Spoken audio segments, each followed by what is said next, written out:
ഒരു പ്രത്യേക കോഡ് ഭാഷയിൽ ക്യാറ്റ് എന്നത് 9 ഡിയർ എന്നത് 11 കോഡ് ചെയ്തിരിക്കുന്നു.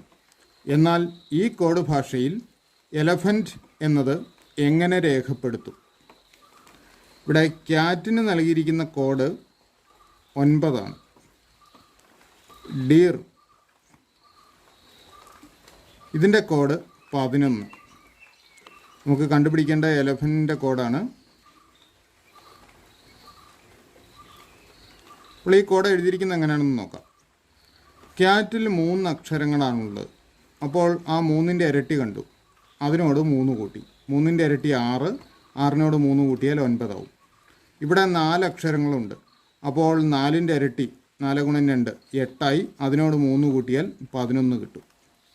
അപ്പോൾ ഇവിടുത്തെ അക്ഷരങ്ങളുടെ എണ്ണം കണ്ട് അതിൻ്റെ ഇരട്ടി എടുക്കുക. 4ഉം 4ഉം 8. 8ൻ്റെ ഇരട്ടി 16, അതിനോട് 3 കൂട്ടുക. 16ഉം 3ഉം 19. അപ്പോൾ നമുക്ക് വേണ്ട ഉത്തരം 19. ശരി ഉത്തരം ഓപ്ഷൻ ഡി 19.